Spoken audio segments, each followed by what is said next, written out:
Good afternoon. Welcome to another program in the Performing Arts series produced by the Prince William County Public Schools and the John F. Kennedy Center for the Performing Arts. My name is Jack Carr. I'll be talking with internationally acclaimed playwright Athol Fugard, whose new work, Valley Song, is now playing at the Kennedy Center. One of the things we'll also talk about today is how Mr. Fugard goes about the work of playwriting. Welcome, Athol Fugard. Thank you very much, and it's a great pleasure to be with you here. It's good to have you here.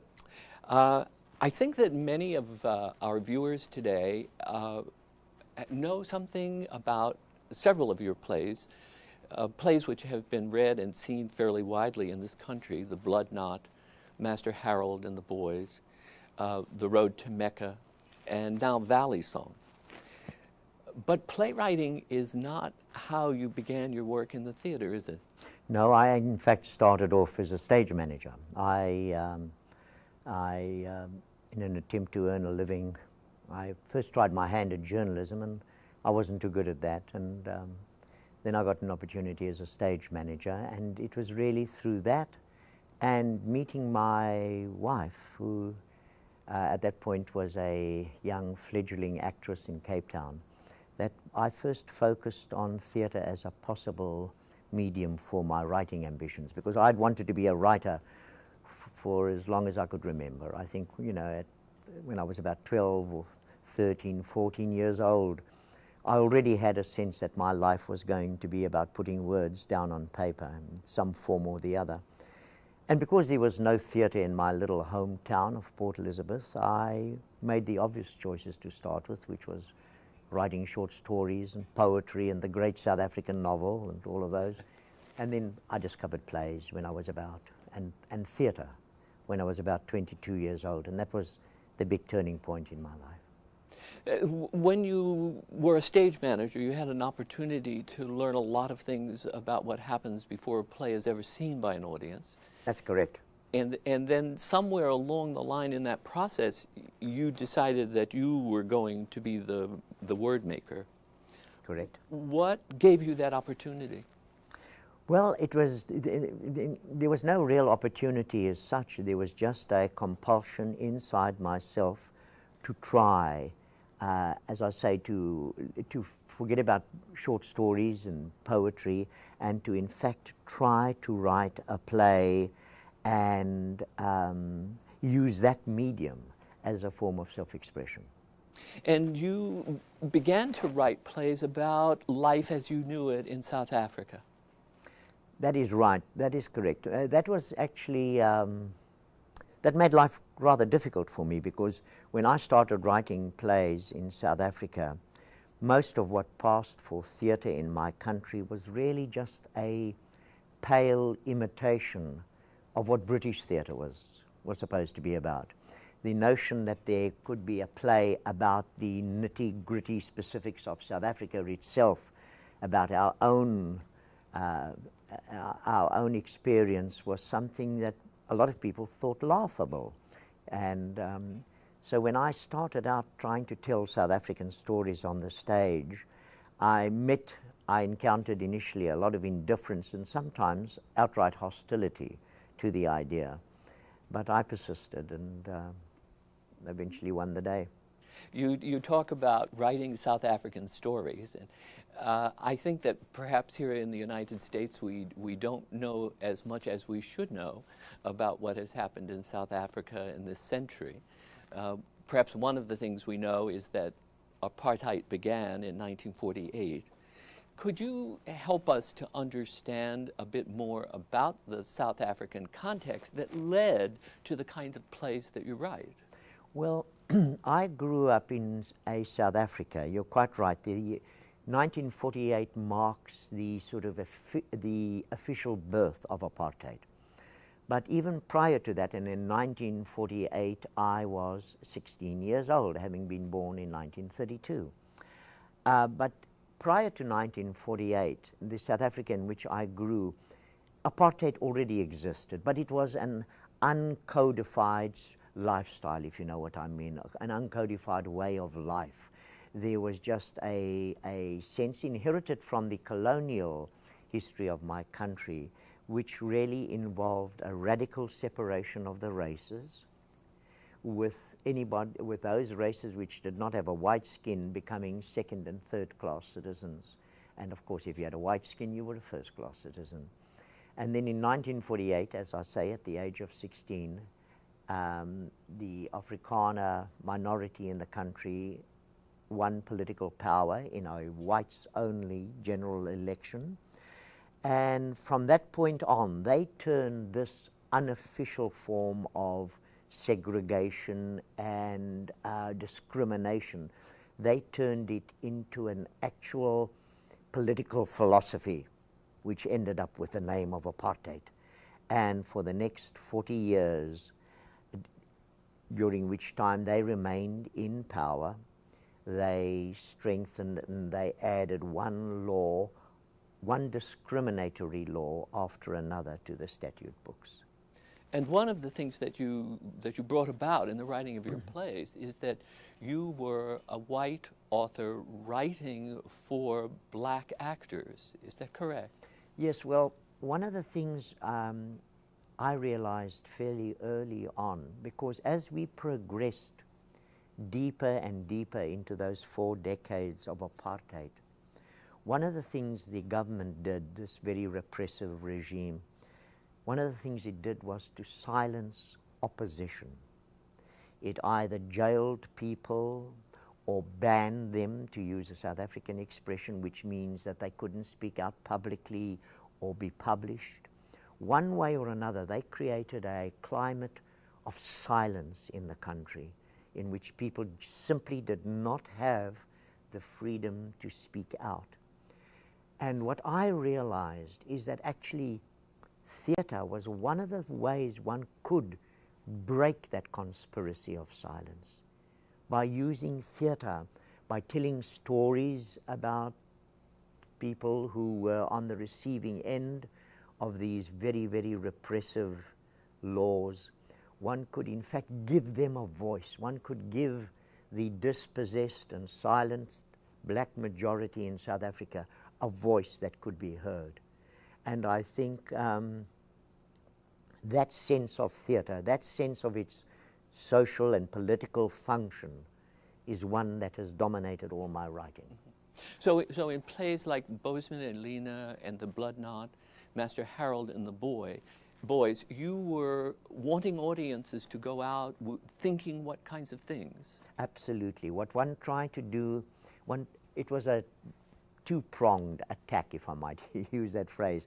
In the very first instance, one wanted white South Africans to realize, because it was amazing and appalling to discover how ignorant they were of the system which so privileged them, how ignorant they were of what that system was doing to other South Africans simply by virtue of their skin color.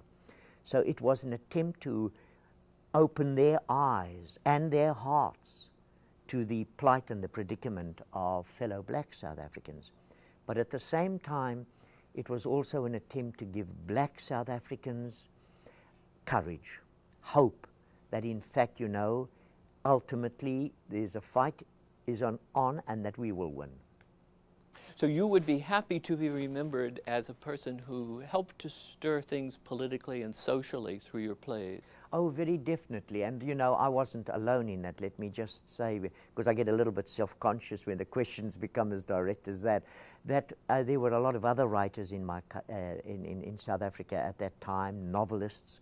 I mean, one of our most magnificent talents was Nadine Gordimer, who got a Nobel Prize for her novels. She was doing the same thing in her novels. There were poets, there were painters.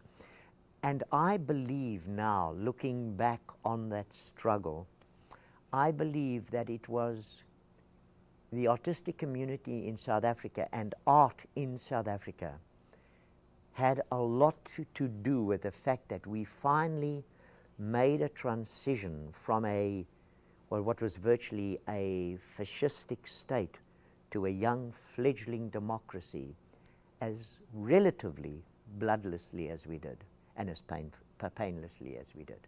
So one of the things I'm hearing as you talk is a sense of hope. Oh, absolutely. I mean, I have lived through, I must admit there were times when I was very near despair in my country, because during the very, very dark years of apartheid, it looked as if Hitler's vision of a 1,000-year Reich had finally found its home in South Africa, because that was the sense I had of it. But I never quite lost hope, and I went on to see the most extraordinary political drama of this century acted out on my native soil. A drama, I think, even bigger, though that might sound a little bit pretentious on my side, but even bigger than the Berlin Wall coming down, because I think its resonances are going to travel through the world and be a lesson to other countries for a long, long time to come. And your hope led you to a new play, Valley Song. And yes? my hope led me to a new play called Valley Song, which is a play about transition. It is a play about challenge. It is about a challenge that one generation, my own, faces when the world in which it had grown up and in which, for better or for worse, it was comfortable, suddenly starts changing. And a challenge to my generation to realize that you've got to let change happen, that you've got to let go, you've got to let new life go its own way. And then a challenge to the younger generation to step boldly and with confidence and with faith in themselves into an uncertain future. We want to look at some clips from the play. I wonder if you can help us put them in a context. The play has only 3 characters. Yes. There are 2 stories in the play, I suppose, or the best way to start off is to focus on the 2 essential stories in the play. The one story, and it's most probably the one that most people take away with them when they leave the theatre, is the story between a grandfather and his granddaughter. The middle generations are gone. The mother is not there, the mother is dead, and the grandmother is dead. It's just the old man and the young daughter. And she has dreams and visions for herself and her life which involve a career as a singer. But in order to achieve that ambition, she knows she must leave the little village, the isolated little village in which the play is set. She must leave that village and go to the city, because you don't make a career of your singer in a small little hamlet hidden away in a God-forsaken part of South Africa. The grandfather doesn't want her to go. And the first story in the play is about that conflict. Him trying to hold her, onto her, she knowing she must leave. The second story in the play is about land. The old man, the grandfather figure, has lived and worked and grown vegetables on a little bit of land, as his father did before him all his life. Land that he doesn't own, but which circumstances had created an opportunity for him to use. That bit of land is bought by a new white man, and the old man suddenly faces the possibility that he might lose his tenure on that bit of land, that he might lose the opportunity to grow vegetables there for his family as he has done all his life. And that is the second drama in the story. So the grandfather and Victoria, his granddaughter, Veronica, excuse me, are what are called in South Africa coloreds. They are colored people. The South African racial categories in the old South Africa was white, first-class citizen, black, third-class citizen, and then in the middle, a population of people of mixed racial descent called colored. And Veronica and her opa are colored. We'll come back to this later, but because we want to go into the clip. But I think we should point out that you play both roles. You play both the author and the grandfather. I play the white man who's bought the land, and I also play the grandfather to young Veronica. And what I want to ask you later is why do you play both? But let's go to this first clip, which will give us a sense of the relationship between the grandfather and his granddaughter. And my mother. Tell me about her. It hurts me to talk about her, Veronica. I'm sorry, Opa. But it feels like I know nothing about her. What do you want to know? Oh, anything. Oh, you say she looked like me. Oh, yeah. Yeah. So much so it almost frightens me. What frightened Opa? Think. What's the matter with me? That's a wrong word. Surprise. Oh. Yeah, yeah. I meant to say it surprises me. Oh, did she like singing? Yeah, not like you.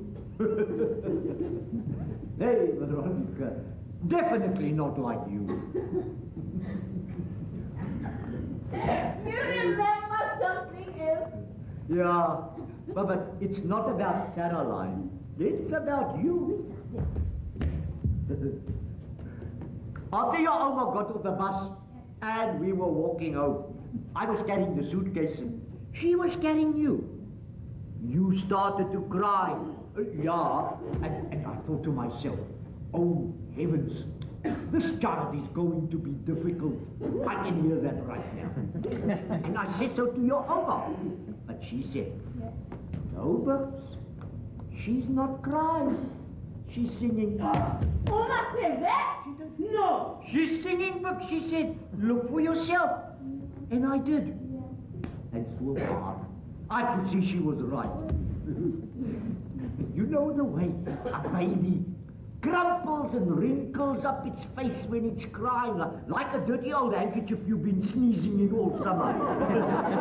That wasn't what I saw. Your face was smooth, your eyes was wide open, and a funny little noise was coming out of your mouth. Betty was right. You were singing.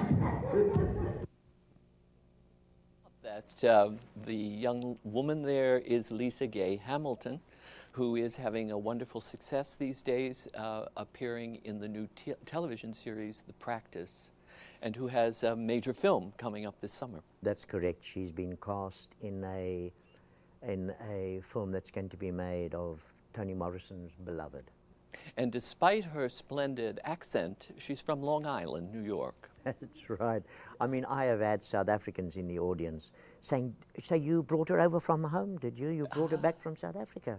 And they can't believe it when I tell her that she's a Long Islander. Well, if people have a chance to see the production while it's still here in Washington, they will find great joy in it. Thank you. Let me ask you why it is that you play both of the male characters. Well, there are several levels to my answer to that question. The first one, the most obvious one, is that from the moment I first saw and met this old man, when I bought that bit of land. Aha, you are the author? I am the author. And that is you a play, bought the land. And I bought the land. The play comes that story comes directly from my life. The story about the old man and the land and the white man who bought it and the wheelbarrow load of vegetables he pushed down the main road in order to try and bribe the white man into allowing him to stay on the land. All of those are images directly from my life. From the moment I first met old Bux, as he is known in the village, I felt an incredible empathy with him. I realized that, but for the grace of God and circumstances, there go I. I've often said that that old man with a handful of pumpkin seeds is really no different to Athol Fugard with a handful of words. He puts these seeds into the ground. I plant my words on paper. But we're both in the growing business. We're both in the planting business. We're both farmers. He uses the earth and I use a little acre of blank white paper. And you never know what's going to come up, do you? Never know what's going to come up. Oh no, it's an act of faith, absolutely. Faith and hope. And always hope, always hope. Yes. And in your work, I would say charity. Well, that's nice of you to say that. I'd like to believe it, but thank you. Let us take a look at now at another one of the clips. one of the things that I think is interesting about the young woman here is that she, as you said, wants to go off to the city to make a new life. I'm curious to know why you send her off to the city to become a singer. Why doesn't she go off to become a computer programmer? Well, there's a very, very simple answer to that. In exactly the same way as the old grandfather figure is based on this man who I actually knew, also in the village was a young girl who used to walk around singing songs which she had made up herself. And as I got to know her, she told me about her dreams, about being a successful singer, and that one day she planned to leave the village. That story comes directly to me from life. What I took the liberty of was in creating the grandfather-granddaughter relationship, because in real life they are not related that way. They know each other, but they are from separate families. For the purpose of my storytelling and of creating a story that had dramatic interest and was dynamic, I created the relationship in the missing generations. But Veronica is at this moment living in Cape Town. She's left the village and trying to make a career for herself. Splendid. Let's see a clip then that has something to do with her interest in singing. I'm not going to sing that song. Hey, No. Hey, now you listen to me. You sing it if it makes you happy. Oh, I'm not going to sing it if it upsets you. What will upset me is if you don't have a nice supper waiting for me tonight when I get home. What have you got? Grenrek chili sardines. As you got potatoes. So, what are you waiting for, Private? Home and cook.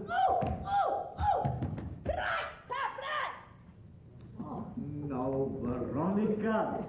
The other arm, please. Sorry, Cobra. My power was a soldier, but he didn't win the war. He had a gun and bullets, but he didn't know what for. Left, right, left. Horse pull, mountain on left. Left, right, left. One of the things that she talks about throughout the play is dreams. Dreams is an important word in this play. Hope, dreams. Well, aren't those the qualities that one associates with youth? When I think back to myself at the age of Veronica, I remember a life full of dreams. I did dream about being a writer. I dreamt very passionately about being a writer. And I suppose in some way or the other, dreaming myself into a future, a significant future, has always been a part of my life. We've been looking at clips that so far have to do with that first story that you talked about. Let's take a look at a clip that now begins to deal with the relationship between the two men.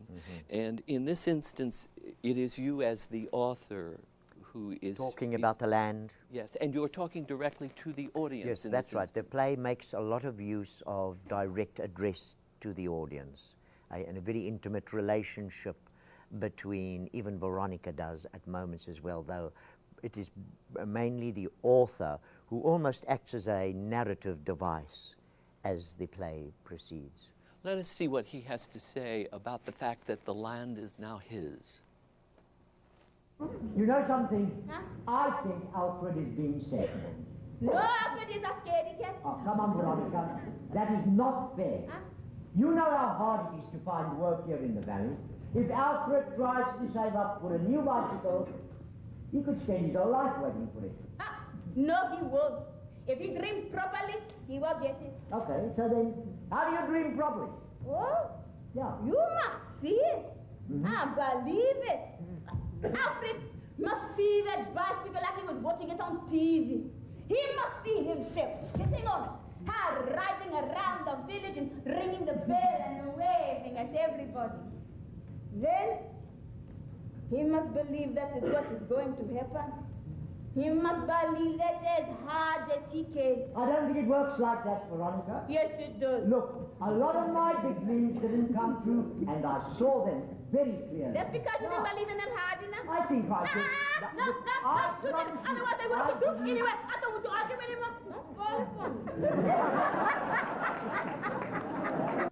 We got our clips reversed there. Well, that's all right. We were talking about dreams, and that was very pertinent. That was Veronica articulating her philosophy of dreaming, wasn't it? Yes, yes, indeed. Let's move on to the next clip, and then we'll talk about it.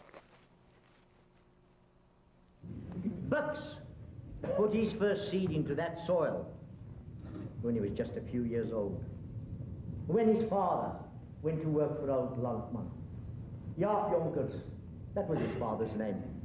And it was Landman himself who told Jaap that he must lay out a few acres there and grow vegetables for your family. That old house that was standing there empty and falling apart when I first saw it, Landman and Jaap built it with their own hands, just the two of them. And then when Jaap died in the great flu epidemic, the young Bux stepped into his father's shoes and carried on husbanding that land. That is how it has been ever since. His life is rooted now as deeply in that soil as the walnut tree next to the windmill. And it's like that between you and a piece of land. You end up being a part of it. Your soul wilts and withers with the young plants during the droughts. You feel the late frosts as if it was your own skin that had been burnt black. And when it rains, you rejoice. And your heart swells with sweetness like the fruit on the trees. But Bux doesn't have a piece of paper with his name on it which says these things. So he has to come begging to me, because I've got a piece of paper with my name on it which says that those acres are now mine.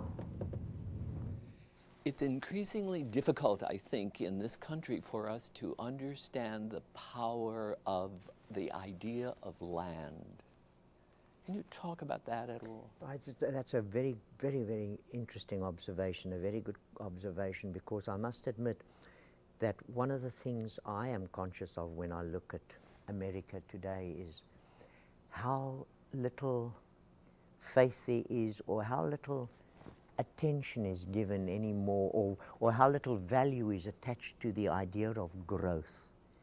It seems to be a society that is becoming increasingly intent on finding the instant solution to everything. Instant coffee, instant gratification, instant millionaire, instant.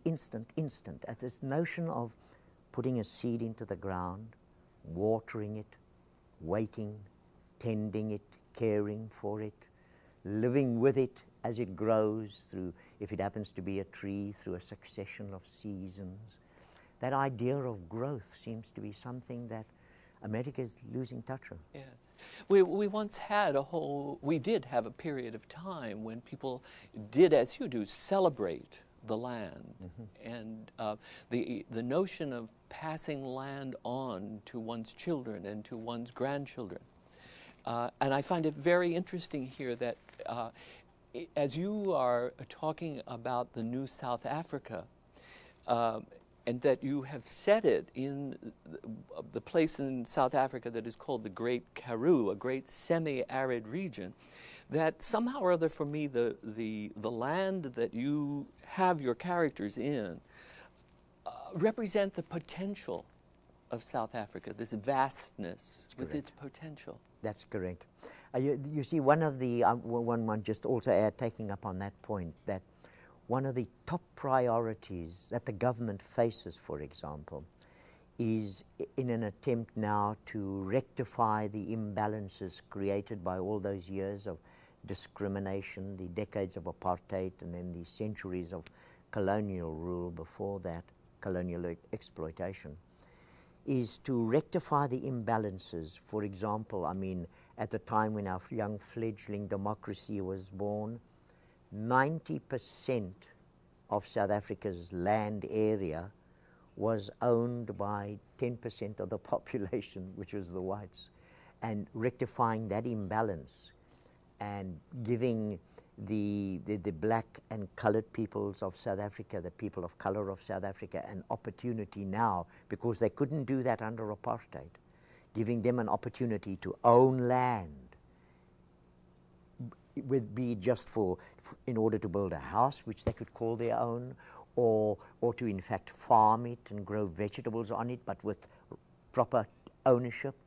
That is one of the major priorities our government faces, and that is actually an issue which I don't attempt to solve it in the play, but it's an issue I try to make fellow South Africans think about and understand, that prior to my money, which bought me that bit of land, for example, on which the old man had grown vegetables all his life, gave me a moneyed right over it, but no moral authority to own that land.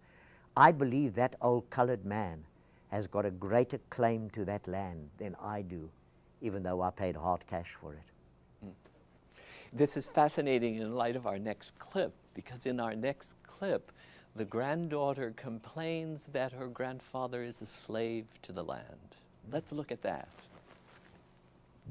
Now he's like a slave to that little piece of land. That's all he lives for, and it's not even his. He talks about nothing else. He worries about nothing else, or he prays for nothing else. Come, Veronica. Let us hold hands and pray for rain. Come, Veronica. Let us hold hands and pray for no late frost. Come, Veronica. Let us hold hands and pray that the bees don't sting the young pumpkins. Well, what about me? I am also a living thing, you know. I also want to grow. Yeah. What about? Come, everybody. Let us hold hands and pray that the bees don't sting the young Veronica. This program is an interactive program, and we invite your phone calls at 1-800-578-1396. And in a few minutes, we'll take your calls, and we'll also hear some questions from people in our live audience today. Let's go back for a few minutes while we're waiting for calls and move to the final clip that we have. The grandfather finally makes peace with the idea that Veronica must leave to find her own way. And then the author and books must come together in some way.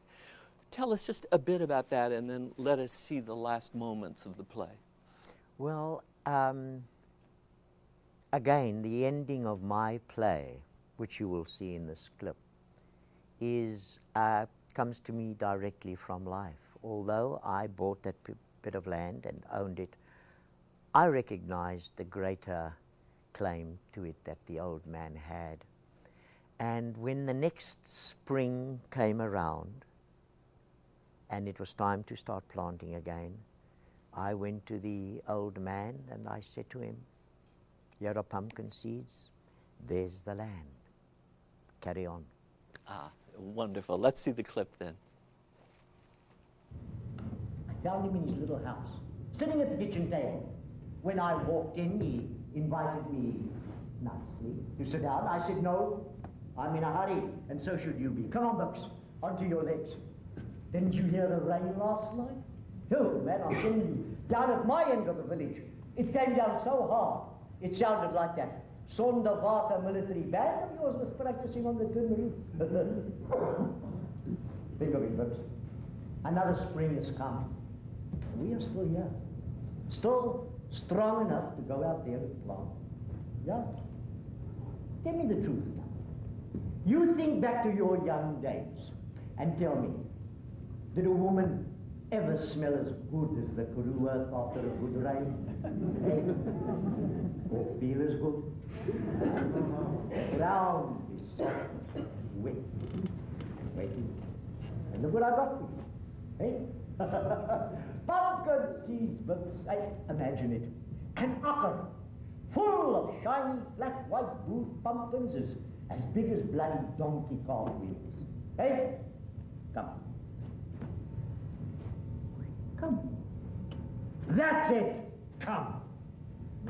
Your statement, come and come on, is a statement to all of the people of South Africa, yes? Yes, that's right. That's right. Let's go out there together and start growing things. Thank you for that. That's very fascinating to watch and to think about all those things.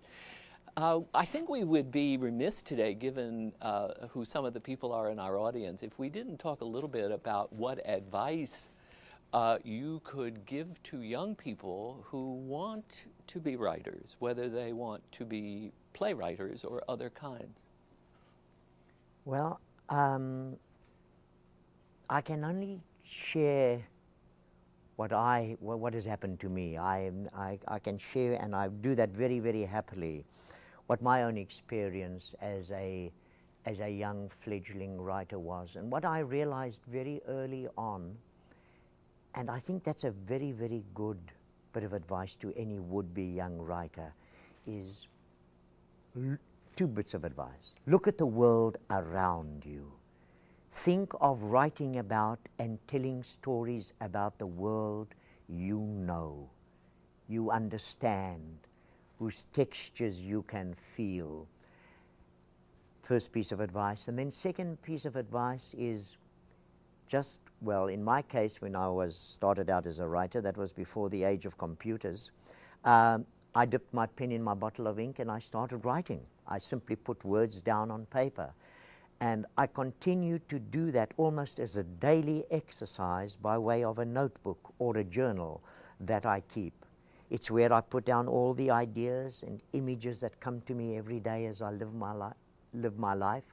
And I quite often go back to earlier journals and find the first seeds of a play that I want to write in them. I think that is a very, very good exercise for any young writer to make part of their life. Just a daily exercise in words on paper or words via your word processor onto a computer screen. For a playwright, is it particularly important to listen to the way that people talk? Oh yes, absolutely. You've got to develop an ear for dialogue. You've got to understand how the impetuosity of a young voice, the measured tones and deliberation of an older voice, all of those qualities, you know, each voice is so specific, and successful and good plays are based on the startling individuality of each of the voices speaking. Let's listen to a young voice in the audience as it asks a question. Okay. We have a question in the audience, do we? Yes, please. When you first started out making your plays and you put it out and acted it, how did you feel about people's opinions of it? Was it harsh or anything? How did I feel about? The opinions of your plays for just first time seeing it. How did you feel when they told you their opinions or the opinions of people? Well, that has always been quite, that's a very interesting question, is what you're asking, and tell me if I'm repeating it correctly. How does a young writer react to criticism of his or her work? That's the question, right? Now that's very important, because, well, firstly, as a young writer, it would be very presumptuous of you to think you don't have anything to be learned, that you can't learn from the opinion of people who are possibly more experienced in the craft of playwriting than you, or who have seen more plays than you. So you have to listen to them. You have to, at the start of your career as a writer, give due consideration and attention to that opinion. But at the same time, you must be careful that you look after your own convictions. If finally 100 people tell you that something is not right, but you passionately believe that it is, you might have to make the difficult choice of staying with your opinion and ignoring theirs. And then as I have grown older in my career and written more and more plays, I must admit that I have now reached a point where I actually don't listen to criticism anymore, simply because I have developed my own critical faculty sufficiently for me to place total reliance in that. Thank you. Just a reminder that we're taking calls at 1-800-578-1396. And a call has come from Brooklyn, New York. Hello, Brooklyn. Yeah. Good morning. I'd like to know, my question to the writer is, what was your emotion like in writing a piece like this? What was my emotion in writing a piece like this? There was a combination of emotions involved in the writing process of Valley Song. In the very first instance, I had a very, very thrilling sense of the challenges which a new democracy had created in my country. And I wanted to address those challenges. I wanted to speak or to use the stage to give a voice to both a generation of people who were nervous about that stage, a generation of people represented by myself in my 65th year now, and then also give voice to a generation of young South Africans who were very excited and who had been filled with hope by the changes that had taken place. And that generation, for that generation, obviously, Veronica is the voice that speaks. That is the initial, that was, I think, in a sense, my initial response or set of feelings in writing this play. I would also like to add, though, that I think there is also in the play an attempt at a celebration of life, a celebration of the fact that we dream, that we can hope, that we can believe that we are capable of achieving things and doing something with our lives that are significant. And in that case, I obviously am talking about a young Veronica. But then even in the old man himself and in his life on that land, growing, planting, and in a sense the deep wisdom it has given him at one level, there was an attempt on my side to celebrate that as well. Thank you for the question, Brooklyn. We have another question here in our audience. Yes. Yes. Do you have a favorite play that you have written? And if so, why is it your favorite? That's a good question. Well, you know, I feel about my plays the way a mother feels about her children. And you ask any mother and she'll always tell you that the one that she's most concerned about is the one that she's just given birth to, because that one still needs her love and attention. She most, still needs to be fed regularly every 4 hours. The play I wrote at the beginning of my career, almost 40 years ago, The Blood Knot, is a 40-year-old grown-up play now. It doesn't need my love and care and attention anymore. And similarly with all the plays that lie behind me, in one way or another, they have left my life and gone out into the world and look after themselves now. Valley Song is only that big. And I have to look after it very carefully. And what is even more important, and this is a problem for Valley Song, is that I'm pregnant with another play. And that manuscript is in fact on my table in my apartment in Washington. So at some point I'm going to say to Valley Song, well, you've got to get out into the world now. Bye-bye, go look after yourself. I've got another baby to look after. When will we get to see that baby? Well, I am going to be doing it in South Africa, rehearsing in July and then performing it in August and September and October, November. And I will be bringing it to America in the spring. So we may see you again next year. I would love to come back to Washington again for this play. Splendid, splendid. We have another call now. It's coming from Monterey, California. Hello, Monterey. Yes, I would like to know that in view of the opposition, the political opposition, that you must have faced in your own country years ago, how were you able to publish, or were you even able to publish in your own country, and did you publish in some other country first? How were you able to actually get the work out?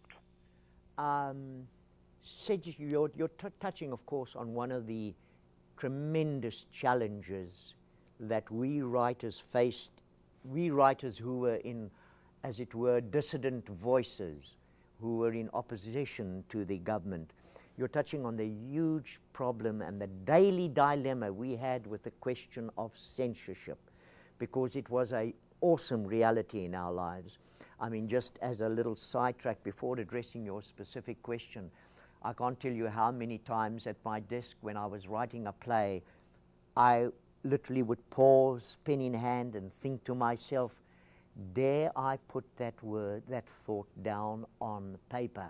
And then I immediately had to slap myself and say, yes, of course you must put it down, because you mustn't do the censor's job for them. Let them censor you. Don't censor yourself.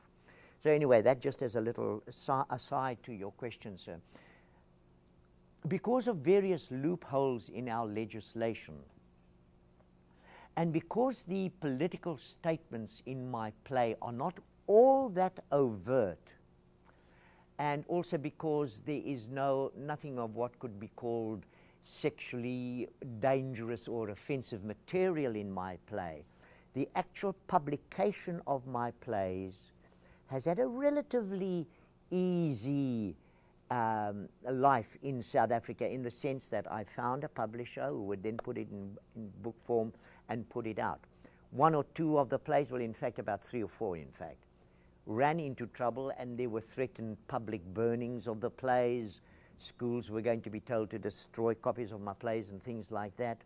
But apart from that, actual publication proceeded without too much difficulty. Where I ran into trouble was in terms of actual performance. And plays of mine have been shut down in performance during those apartheid years, and for quite a long period of time, in fact, particularly when I was working through a very rich collaborative relationship I had with 2 amazing black actors who went on to win Tonys on Broadway, John Carney and Winston and Chawner. During that period, we were literally, because of censorship, forced underground and had to give our performances in very small, private little venues, because if we tried to go public, we would have been in serious trouble. Thank you, sir. And we have another question here in the audience. Hi. How long did it take for you to write Valley Song? How is it that I? How long did it take? Oh, did it? Oh, that's a great question. I talked about my pregnancy to an earlier questionnaire, and that is the truth. 9 months. In 40 years of playwriting, 9 months every time. Amazing, amazing. Do you know, while we're waiting for other calls, there is another issue that I would like to hear your thoughts about. I've read someplace that you are deliberately ambiguous in your writing. Yes, well, you know, ambiguity is such a rich poetic device, because it's a very challenging thing. When an image has a shadow, as it were, it provokes. I mean, you only have to look. For example, let's forget about Athol Fugard for the moment, and look at probably one of the most famous cases of ambiguity in dramatic literature, in the sense that one can never quite fathom out why or what in heaven's name is going on inside his head. Hamlet. I mean, people are still debating why Hamlet and his motives, and why doesn't he do it? Why doesn't he act? What holds him back? That it's very rich. If you want to eliminate ambiguity from art, I think you're going to end up pamphleteering. You're going to end up making two-dimensional statements, which most probably are very direct and very clear and cast no shadows and leave no areas of doubt or hesitation. But I think theatre's about something richer than that. I think theatre's about all sorts of different possibilities existing side by side. I think that is when it becomes very challenging. We have another call, and that is from Falls Church, Virginia. Falls Church, hello. Hi, how are you? Thanks for taking my call. I notice in the published script of Valley Song that you indicate that you'd like the part that you're playing to be played by one actor. And my question is, would you like to see the play cast with a black actor? Oh yes, very definitely. Oh yeah, very definitely. It's not a question of insisting on a white actor for those two roles. I do want the one actor to play both roles, because there again, you know, I don't know if this will make any sense to you, but in dealing with this question, when people have asked me about it, I've said, you know, imagine you've got a coin and you flip it, and if it's heads, you win, and it's tails, you lose. And you flip it and it heads, which means you're Athol Fugard. You're born with a white skin, with all the privileges that go with that white skin, a wonderful education, opportunities to realize yourself, freedom to travel. You flip the same coin, and it comes up tails, and you're Abraham Jonkers, born with a dark skin, deprived of land ownership, no education, virtually no freedom to move or travel, and certainly incredibly limited opportunities in realizing yourself. It's as close as that, the two sides of the same coin, because that is the affinity I felt with that old man when I first met him. I really felt I was seeing the reverse image of myself. Thank you. We have another question here in the audience. Yes. What goes through your mind when you see your plays performed on stage? That's a very complex experience for me, and as I've got older, I've got wiser, and I've learned to avoid sitting in the audience and looking at my own plays if I've had nothing to do them. When I've directed them myself, that's all right, because I sort of feel I know what I've tried to do up there, and in most cases I've actually satisfied myself. But I've had some unhappy experiences watching what other people have done with my plays, and I've also had some very good ones, some very, very happy ones. But it's a very difficult and sensitive situation to be in, because if I'm watching one of my plays that somebody else has done, they're bound to know that I'm in that audience. So they'd like to know what I think about it afterwards. And suppose I didn't like it. Do I tell a lie and feel unclean in myself? Or do I tell them the truth and destroy their performances? So I try to avoid them now. You can always say that was very interesting. Yes, I know. There's some ambiguous remark like that. Yes. Well, you know, one of the things we haven't talked about today is the fact that you are one of those things called a triple threat. You have not only written this play and directed it, but you also star in it. What are the complications of that? The complications? Well, firstly, let me just say that being both director and actor was forced on me by circumstances in South Africa. When I first wrote my first plays, because they involved breaking South African racial taboos, among other things, putting black and white together on the stage, nobody wanted to touch them. Nobody wanted to act in them. Nobody wanted to produce them. So if I hadn't done all of those things myself, I don't think I would be sitting here talking to you now. So that involvement, those two subsidiary talents, because I think the essential talent is Athol Fugard, the writer, but those two subsidiary talents of director and actor were created by necessity. I continue to practice them because I feel that I bring a certain authority to the text. I don't consider myself a particularly good actor. I don't consider myself a particularly good director, but I do know that I have insights into the characters and into what lies hidden in the text that empower me in terms of realizing the play finally on stage. Well, we hope that you are going to continue to do all three, to continue to be a triple threat that brings us joy. Thank you so much for coming today and sharing not only things about how you work, but giving us some insights into this lovely new play, Valley Song. Long may you wave. Thank you very much, Jack. Today's program is the final one in the Performing Arts series for this school year. The series will be back in the fall, presented again by the Prince William Network and the Kennedy Center. Until then, make your lives richer by making the arts a part of your life every day. Thank you for joining us.